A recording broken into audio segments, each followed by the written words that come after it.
Siamo qui innanzi ai signori giornalisti per risolvere la questione della tessera di Giuseppe Arnone dell'anno 2012. Precondizione per fare le primarie. Questo è il sito online del Partito Democratico, lo vedete, ed è prevista l'iscrizione online, cioè via internet.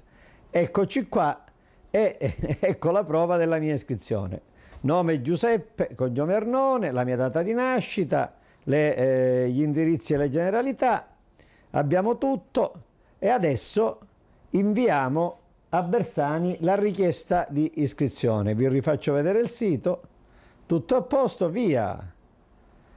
E l'ha già ricevuta Bersani la mia richiesta di iscrizione online.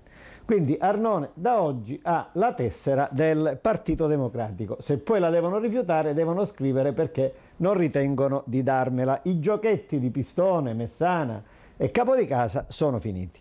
Ma andiamo al merito politico. Qui vediamo su un sito online le dichiarazioni rese 2 giorni addietro da Lupo. Lupo racconta all'opinione pubblica che le primarie sono essenziali per il Partito Democratico per scegliere i candidati sindaco.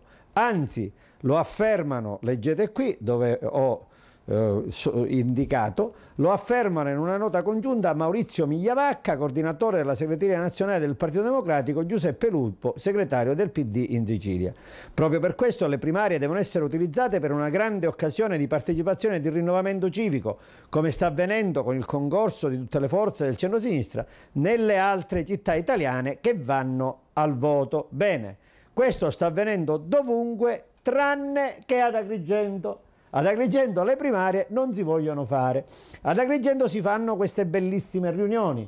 Invece di fare le primarie di Mauro, Adragna, Capodicasa, Lauricella, Maria Pia Vita, Gentile, Tortorici e ora Minacori, vedremo le altre immagini. Dicevo, ad Agrigento, malgrado si dica che si vogliono fare le primarie ovunque in Italia, ad Agrigento non si vogliono fare. Non si vogliono fare per una ragione banale, perché se si fanno le primarie le vince Arnone. Allora si fanno queste bellissime riunioni di Benedetto, Orazio Guarraci, personalità di primissimo piano della vita democratica agrigentina.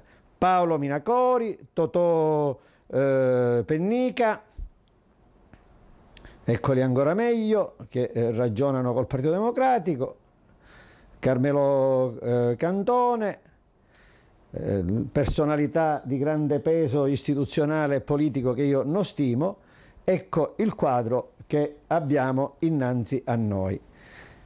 Dovunque, secondo Lupo, vanno fatte le primarie, tranne che ad Agrigento, dove si fanno queste riunioni di apparato, riunioni alle quali non mi vedrete mai.